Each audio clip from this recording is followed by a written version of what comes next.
2 মিনিটের মধ্যেই আমরা পবিত্র কুরআনুল কারীম খতম করার সওয়াব আল্লাহ রাব্বুল আলামিনের কাছ থেকে হাসিল করে নেই। একটি আমল আছে, যে আমলটা আপনি যদি নাও করতে পারেন, যদি আপনি কোরআন পড়তে নাও পারেন, আপনি আমার এই ভিডিওটি মনোযোগ সহকারে দেখেন, শুনেন, অবশ্যই আল্লাহ তাআলা রাব্বুল আলামিন আপনাকেও পবিত্র কুরআনুল কারীম এক খতম কোরআনের সওয়াব আল্লাহ রাব্বুল আলামিন আপনাকে দান করবেন। আজকে পবিত্র জুমার দিন, শুক্রবার, আমরা সকলেই এই আমলটি করার জন্য চেষ্টা করব। যারা কোরআন শরীফ পড়তে জানি না, যারা কোরআন শরীফ পড়তে শিখি নাই, আপনারা আমার এই চ্যানেলটি সাবস্ক্রাইব করে সাথেই থাকবেন। ইনশাআল্লাহ আমি ধারাবাহিকভাবে আলিফ বা তা সা থেকে শুরু করে কোরআনুল কারীম শিক্ষার ভিডিও নিয়ে আসবো আপনাদের সামনে, আল্লাহ যদি আমাকে হায়াতে বাঁচিয়ে রাখেন।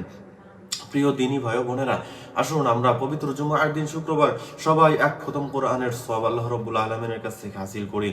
তো চলুন শুরু করা যাক। বিসমিল্লাহির রহমানির রহিম।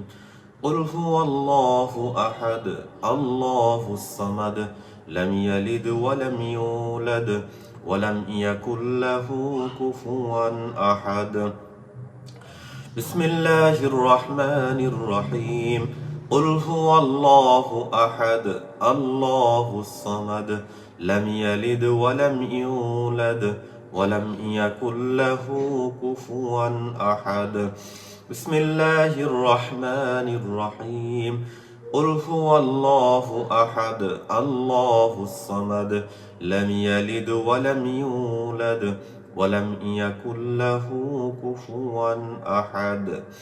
ধৈর্য ধরে মনোযোগ সহকারে ভিডিওটি যারা দেখেছেন, যারা শুনেছেন, অবশ্যই আল্লাহ তাআলা রব্বুল আলামিন তাদেরকে পবিত্র কুরআনুল কারীম তেলাওয়াতে এক খতম সওয়াব যে হয়, সেই সওয়াব আমাদের সকলকে আল্লাহ রব্বুল আলামিন আমলনামায় দান করবেন। ভিডিওটি শেয়ার করে পাশেই থাকবেন।